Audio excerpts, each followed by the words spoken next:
So unsay maayo nga diskarte, unsay maayo nga pamaagi para malikayan nato ng violation, sulod diha sa comment section. Yes, para sa wala pa nakabalo na ay makuha na tong violation diya sulod sa comment section ko atong palabian or mali nga diskarte or mali nga papagi. So isgutan nato na mga idol no kay naay nag-personal message sa kuha dara yang pangutana. So nang problema sa siyang account kay dili sa maka-reply, dili sa maka-comment, maski react man lang di sa maka-react sa mga videos. So kana idol tubagon ko na idol og salamat pud idol no. Salamat pud nga nangutana ka sa kuha. Salamat pud nga imong gi-open sa kuha. Mabuhatan natong content makatabang ta sa uban unsay maayong buhaton labi na sa mga bago pa nga nagsugod nga wala pa idea unsay maayong diskarte diya so at least makabalos sila o ma-aware sila. So tubagon ko na idol no simple lang gina ang imong account na giana sa AI ni Meta. Kay siguro perminti nimo na ginabuhat tag-adon nimo ginabuhat kana bitong reply o kanang pag-comment nga balik-balik kana nag-reply ka nga pasanang solution pero gi-replyan nimo na sa 30 ka tawo, 40 ka tawo sama na imong kag thank you, sama ka na imong kag count me in. So ni comment pug ka sa 30 ka tawo, 40 ka tawo so ingana perminti. So once nga magian ang imong account sa AI ni Meta, so ingana ang mahitabo sa imong account mga idol kay nagtuo ang AI ana nga robot ka. Robot ra ang makahimo ana mga idol kay mura ra copy paste.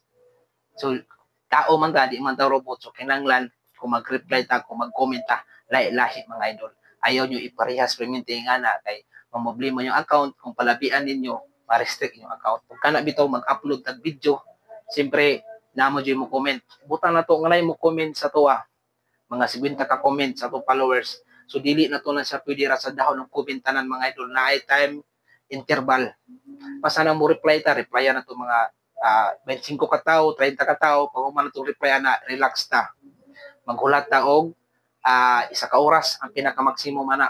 So mangita tag pamagi nga malingaw ta para di ta laayon maghulat sa oras o maghimo tag content, mag-edit ta sa content. So after ana, paglabay sa 40 minutes, maximum isa ka oras. So pwede na ta mo padayon og reply para ma-replyan nato tong uban nga wala na to na reply na para dili mangluod. So ingana ang diskarte mga idol. So nakabantay mo ana mga dagko nga content creator. Once mo comment ta silahang mga video, di ba? Ma-replyan ta pero kasara lagumit na kay nang ma-replyan ta. Pero once nga ma-replyan ta kasa, dili na masundan. Kay kana sila kabalo na sila sa limit. Kay kinanglan pa nila ma-replyan ang uban para gamay na lang ilahang replyanan. So ingana ang diskarte mga idol, tanan na ay limit. So mas maayo man ang muagi puta sa mali kay at least sa sunod ang mali matama na nato. So padayon lang ta, ikaw idol ayo ka goal, ma-okay ra nimo account, ayaw na usaba. So okay man ang engagement pero sa maayo nga pamagi. So kanang imong engagement mga idol, so ayaw jud pag-una nga dako na. Mubaba jud nagmayo mo engagement kay dili maka-engage, dili ka maka-comment, dili ka maka-reply. So padayon lang idol, kabalo ko kugihan man ka mo-upload. So padayon lang kaya ra nimo na. Normal na siya kay moagi tag mali. Kung nakatabang ning video sa inyo mga idol, so paki-follow na lang sa wala pa nakapalo. Salamat daan ko inyo i-follow. Paki-share na lang po ni video para mas makatabang pa ta sa uban. Daghan pa ang ma-aware ani labi na sa mga bago nagsugod. So daghang salamat mga idol.